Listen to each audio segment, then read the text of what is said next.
চলে আসলাম দুপুরের রান্নায়। সোয়াবিনের সাথে টমেটো, পেঁয়াজ, রসুন একটু বয়েল করে বেটে নেব। আর এদিকে মেথি শাকটা বসাবো। একটু শিম আর বেগুন কালো জিরে ফোড়ন দিয়ে ভেজে নিয়ে মেথি শাকটা দিয়ে দিলাম। মেথি শাক খুব অল্প হয়ে যায় ভাজার পরে, কিন্তু গন্ধটা এত ভালো বেরোয় ভাজার।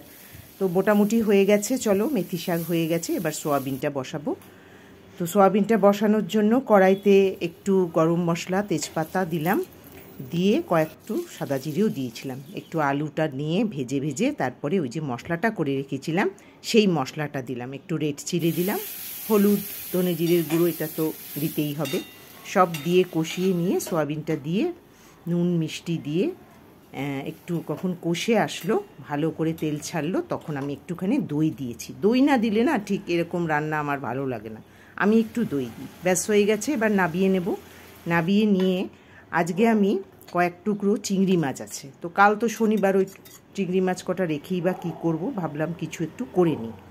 তো ওই জন্য কড়াইতে শুকনো লঙ্কা, একটু পেঁয়াজ, কাঁচা লঙ্কা দিয়ে চিংড়ি মাছটা ভেজে নিয়ে ভালো করে ভেজে নিয়ে একটু আদা বাটা আর একটু ওই যে সোয়াবিনের মশলা সেটা দিয়ে কষিয়ে নিয়েছি। একটু রেড চিলি, হলুদ, ধনে জিরের গুঁড়ো দিয়ে কষালাম। আর কাল আমি একটু বেগুন বাহার করেছিলাম সর্ষে পোস্ত বাটা দিয়ে, খুব ভালো হয়েছিল খেতে, শেয়ার করিনি তোমাদের। তো একটুখানি বেঁচে গেছে, ভাবলাম ওইটা আবার ফেলে দেব, তো এটার মধ্যে মিশিয়ে দিই, কেননা পোস্ত সর্ষে দুটোই চিংড়ি মাছের সাথে যায়।